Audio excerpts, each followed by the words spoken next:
But, so this was great, right? But when you ask developers out there what they think about JPMS and what are the different experiences, we have a mixed bag here. And these are some of the reactions that people have had. So one of them is that, well, JPMS only allows you to have one version of a module. As a matter of fact, the JPMS specification doesn't say anything about versions. Modules, as we see them in Java, are on version. Also, you are not allowed to add modules at runtime. You're supposed to compose your modules during the bootstrap and off you go. You have to modularize all your dependencies in order to reap the benefits of JPMS. So that was kind of like an early decision when Java 9 was coming out, is that you either have everything that is modularized or not. So they added a stopgap solution, which is in your manifest, when you create your libraries or you package your code, you can add a manifest entry called automatic module name. And at least you can say this jar provides such module. But you cannot say, I also export these packages or export certain services. This is what you must do with the module info. And there is another option if you do not use the auto module info name in the manifest, that the JVM will calculate automatic module for you, whether you like it or not. But at least you don't have to eat the whole elephant if you want to jump into the platform module system. It is also hard to map dependency coordinates to module dependencies because, again, the JPMS specification doesn't say anything about how you package a particular module. Right now, it's a convenience that we have one module per jar. And Christianstein, which is in the call, he has a list of modules available in Maven Central. He just said that the current list is about 7,700 modules so far in different stages within automatic modules by the JVM, explicit automatic modules in the manifest, or real modules that use the module info. And well, there's another problem is that if you have packages that are not exported, they may collide with different modules again, because we have a mix of real modules versus halfway modules versus not real modules. So if this sounds like something you have heard before, it's probably because of this. This is a specification in the standard that came out many years ago that promised to deliver a module system for Java applications. And it kind of does. But this talk is not about OSGI. This talk is about JPMS. So I don't know if you know, especially I didn't know until I followed Gunnar, is that there is a thing called layers in the Java platform module system. And we can use these layers, we can leverage these layers to fix some of the issues that we just described. There is this class called the model layer. You can see the link is in the Java SE 15, but it's available since, it should be available since Java 9. And basically what the layer allows you to do is construct a class loader that does all the definitions, that had all the modules that you want for executing your program. So here's an example of the standard model layer API coming from the JDK. So you get a hold of a class loader. It will be typically the existing class loader if you want to get started. And then you define paths to two modules. Now, you, again, assuming that we had a one-to-one mapping within one artifact at one module, then we have two jars like this. Then we create some sort of configuration. This is something that the module layer requires. And this is how we specify, given the locations to those jars, what are the names of the modules that we want, and then just put it up, create a module layer, and from the module layer, you can load classes. That's basically it. Now, this is the low-level API that anybody has access to. Let's say, for example, that you have an application like this, and we're going to assume, well, this will be the kind of like the jar coordinates or the gap coordinates for a particular artifact. So we have the group ID, the artifact ID, and the version number. So we have an application that depends on two modules, foo and bar. Both of them depend on log4j version 2.13.1. But notice that foo and bar, they depend on the same greeter module, but different version. And because, well, these are difference in major versions, we might expect there is some breaking compatibilities here. Now, this is something that we encounter every single day of our lives. There's no way that we will be able to make sure that all our dependencies converge. There's always something that is leaking out. So can we do something about this? Yes, we can. And that's why Layrry exists. And Layrry was created by Gunnar, which is also joining us today. He has started the project around, well, he made the first announcements in March of this year, right about the time the pandemic was raging on. And that's about the time also I discovered the program, the project. And there's a funny bit that I'm going to say in just a moment about that. So when he announced the project, he said, well, what if we will have some sort of programmatic API like this one that would allow you to construct the different layers using artifact coordinates or the gap coordinates, so that instead of using the API that you saw earlier that is, again, low level, you have something that is more friendlier here. So what we're seeing here is we're creating a layer for our logging instructions. So we have 3 artifacts for the log layer. And then we have the full layer. This is the representation of the graph that we saw earlier. There's the full layer that depends on log and has a dependency on the greater 100 module. Then we have another layer called bar, which also depends on log, has a dependency on greater 200. And then we have the app layer, which is the one that depends on both foo and bar and whatever else that the app requires. And then we just run the main class that we expect coming from the app. So that main class is somewhere down in that layer structure, but it's because we're able to separate the different artifacts in layers, and that foo and bar are in isolation from one another, so they can work even if they have conflicting artifact dependencies. So basically, oh, what's going on here? So basically, Layrry is an abstraction on top of JPMS. And what you just saw is just the tip of the iceberg, because JPMS has lots to offer. So once that we have seen how Layrry could be used to define modules and bootstrap an application, the next thing we have to think about is, how do we launch these applications? Sure, you can use a programmatic API, define a series of layers, and then just run the layer. I mean, you can at any time create your own launches, but given that the definitions of these modules are maybe the way that we put them together are so direct, and they will always be very similar to one another, it makes sense for Layrry to offer a common way to launch these things. And that's why Layrry is able to read configuration files. And in this case, we have something that is based on YAML. And this is the reason why I got involved into the project, because as Bruno says, YAML is not good. Now, the only problem that I have with YAML is significant white space. But in any case, you can see this is pretty much the same configuration that we saw earlier with the programmatic API. Now, this will allow you to externalize the definitions of the modules, so you can run your application with different configurations without having to change the code. Just, oh, you need a different version for the greeter? Just put it there. Do you need an additional module for the log configuration? Just add it there and just run again. You don't need to recompile. That's the advantage. Now, if you're like Bruno, and if you don't like YAML, well, let me tell you that we have options. So Layrry not only supports YAML, it also supports TOML. And by the way, it has a configuration API that is exposed for anybody to implement in case that you don't like YAML and you don't like TOML, that's fine. You can provide your own configuration mechanism on top of what Layrry does. So you might want to use JSON, XML, or something else.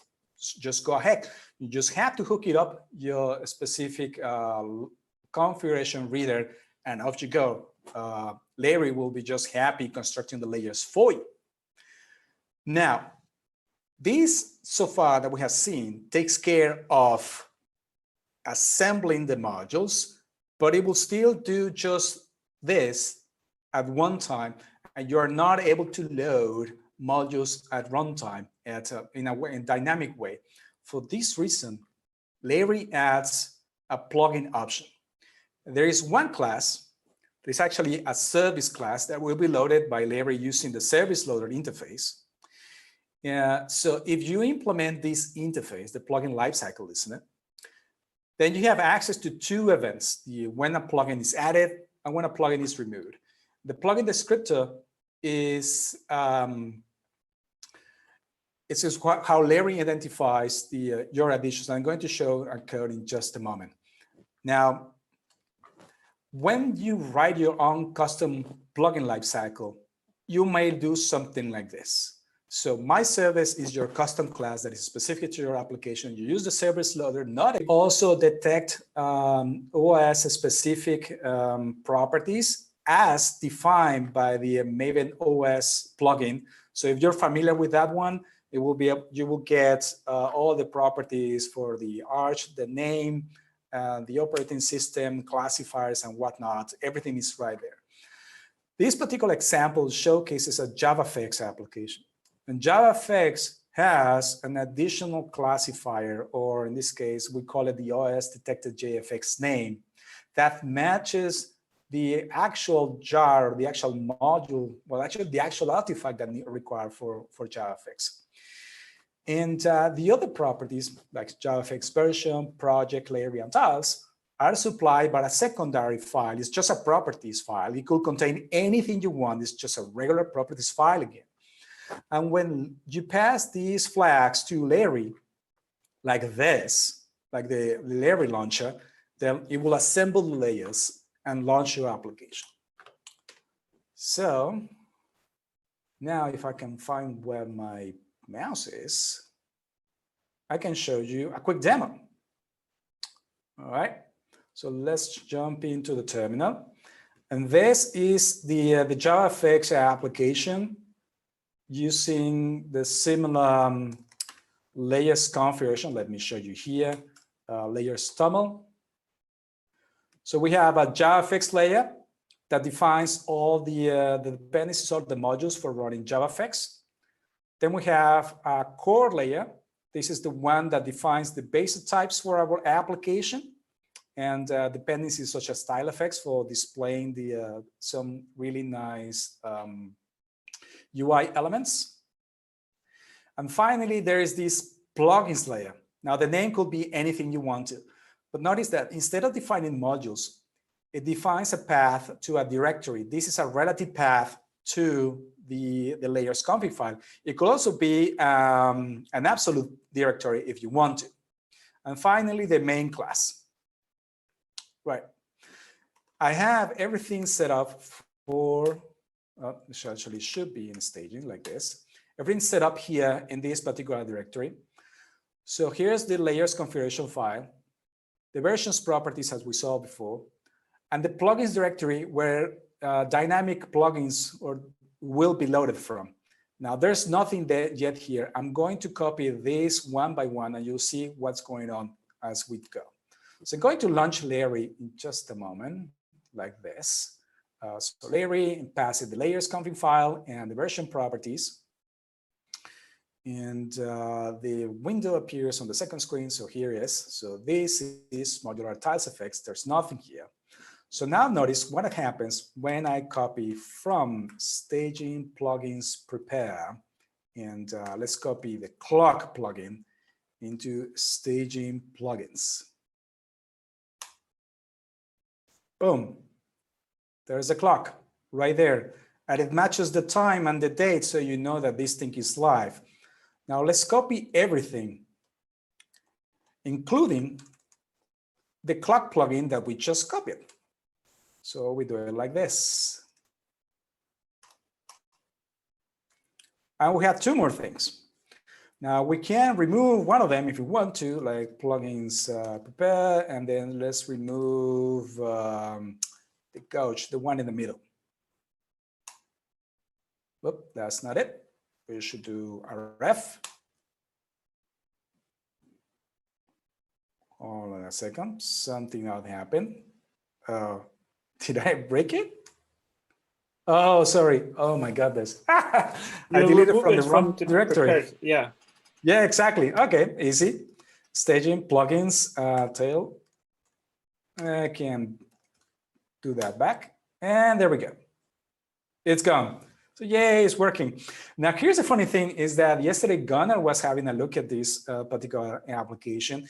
And there's one additional thing that Layrry does is that for every plugin that is added and remove it, Layrry will output JFR events. So there was a tiny memory leak problem with this application, and it's thanks to Layrry and JFR that Gunnar was able to locate the problem, and we fixed the problem before we did the presentation today. And well, that's the application, but how does the code look like?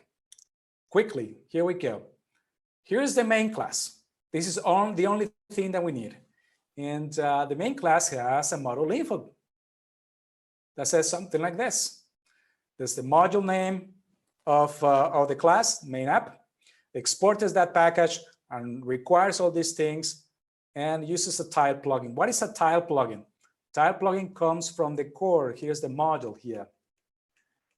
And it's just an interface. And this is the interface that defines the tiles that we're going to add or remove to our application. Here's our plugin lifecycle listener.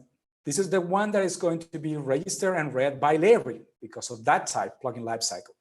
Notice that it grabs a reference to the plugin layer, then uses the service loader using that layer to find out if there are any tile plugins available. And if they are, it will add it to a plugin registry. And when a plugin is removed like this, then it will remove it from the plugin registry. If we look at what this thing is doing, it's basically this. And now here's a special trick just for JavaFX, because everything that is UI, this is a rule that should not be broken. Everything that is UI must run inside the UI thread, and everything that is not must run in a different thread. So when Layrry is booting up your application, it will assemble all the modules and it will assemble the plugins if there are any. And when that happens, Layrry is still not running in the UI thread. Because of this, we know that if there is no context, this is specific to the application, then we'll add it to a list of deferred plugins and just put it on a waiting list. But if this register happens at runtime when we just create or just added a plugin, then it will create the UI object and register, and we'll do the right thing. When we remove a plugin from the directory, then this is the code that happens. And at the end, we perform some cleanup and unregisters the plugin from the plugin registry. And if we go back to the main layer, you will notice that after we have created the UI, then the plugin registry will initialize any deferred plugins that were seen during the boot process of the application. So just to recap, this is your entry point to Layrry to figure out if there is a new plugin or if something has been removed. After this is kind of like the similar code that you always do using the service loader, but what is inside here, this is specific to your application. For this one, for JavaFX, what we want to do is just create a UI widget and register into a container. And when the plugin is removed, what this thing is going to do is also remove the UI widget from the UI container and just let it go. All right, let's go back to the slides. So we have a few options for launching. We have the command line using the Layrry launcher jar. You can always build your custom launcher using the Layrry API, or if you want to give it a try, you can use JBank to launch your Layrry powered application. So what JBank does is it's a way for you to bootstrap Java as a scripting option, and it has many options for you to define where is the script. In this case, we're telling JBank to download or to use Layrry from the Moditech GitHub organization. This is called a JBank catalog. And the other two parameters is the same parameters that we saw when we launched it on the command line. So what may be coming in the future? These are some of the things that are unknown. We're still playing with ideas, and some of the things may happen before 1.0. So this may happen after 1.0. And in this, we are counting with feedback from the community, from the users, to see what features make sense and how we can make everything to interact together. Because one of the options could be is that what if the configuration files were available in a remote location? So you have Layrry, the Layrry launcher on your local file system, but your launch configuration is somewhere else. It may be inside your organization, in an internet server, or it may be on Twitter, on GitHub, whatever, what have you. And what we want is just be able to launch an application. We will also make sure that you have ready-made binary distributions, such as, so you're able to download that zip file and you get all the instructions and everything ready instead of just referencing the launcher jar. We'll have different distribution channels. I mean, for sure, we're going to host it on GitHub releases, maybe available in Homebrew or some other package manager. SDK man is another thing that we're looking at because, well, it's very friendly for distributing zip files for this kind of launching applications.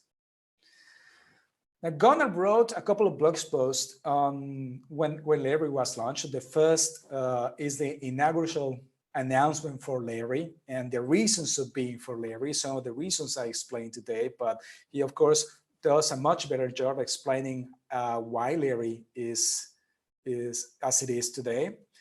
And the second blog post showcases the plugin system as you saw today, but instead of JavaFX, he shows it with Vertex.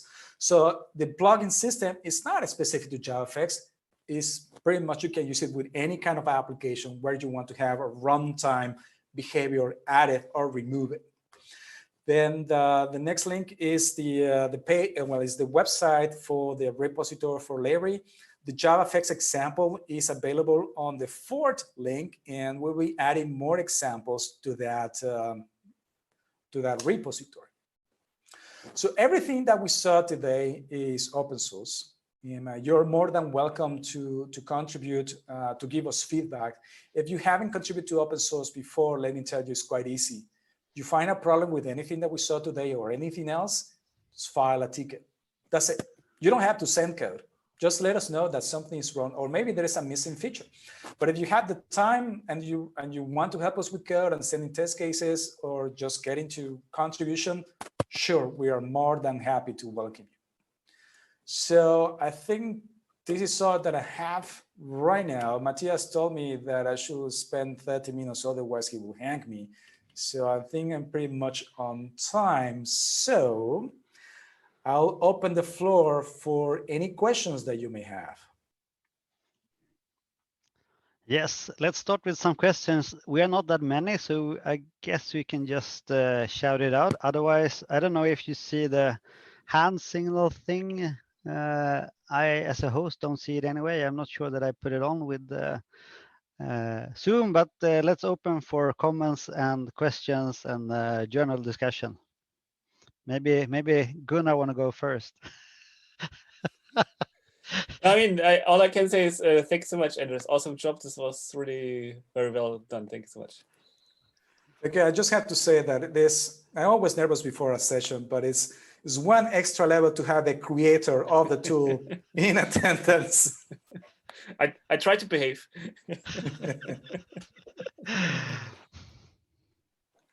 So there's a question from Christian that says, perhaps, so apparently lightweight Java gaming library, so LWJGL, I think, if I mispronounce it, do they use a different OS classifier as well?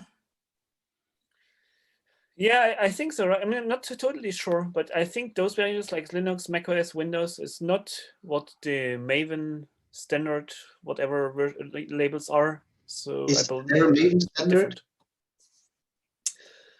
I thought, Andres, you must help me out. I thought there was like at least a convention or something which is shared by a few Maven plugins or dependencies.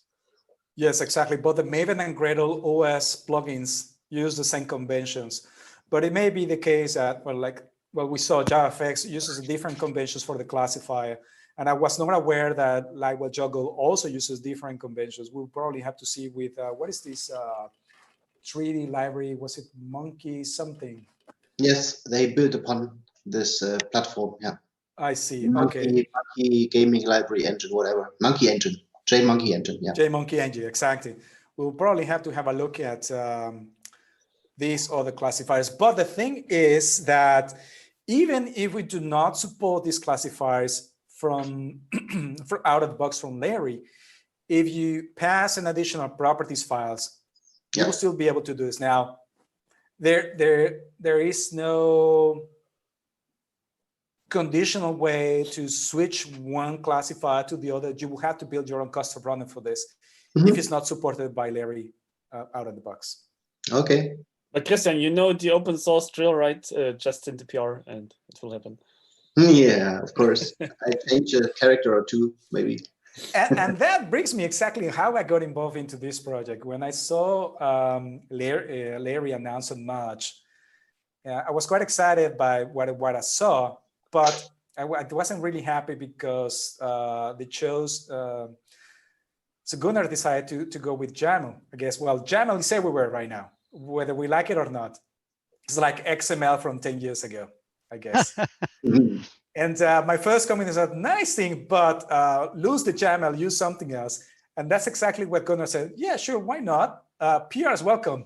And guess what? That's exactly what I did. And that's how I got involved with Layrry. That was the idea, just to add something annoying so people like you would be motivated to contribute.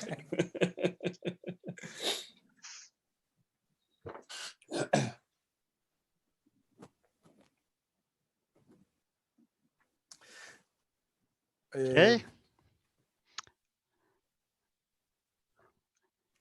Helena, do you have any questions?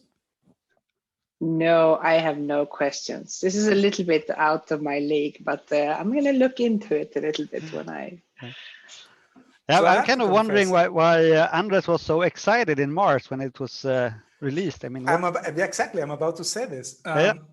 So Java 9 came out almost 4 years ago. And everybody was excited about the things that were coming in 9. But if you really want to take advantage of the module system, you have to switch all the way. And as we saw earlier, there are some roadblocks, there are some issues that need to be sorted out. And because of these reasons, there are not that many people that have switched to Java 9 Plus. They are still on Java 8. They are still running on the class path. And for those of us that have switched to Java 9 or greater, we are still not running modular applications for, again, some of those reasons. But Layrry removes some of these obstacles. And that makes me very, very excited, because before I had to figure out how to deal with versioning, how to deal with incompatible packages, how to deal with, do I have to create shaded artifacts? I didn't know exactly what to do. And the tooling, both Maven and Gradle were not ready. Today, Maven already offers much more options for creating modular applications. Gradle is still there. And I know, Christian, you want to say something about Bag, another build tool that it's the design for Bag is just do modules. So we are now 4 years later at a stage where the tooling space has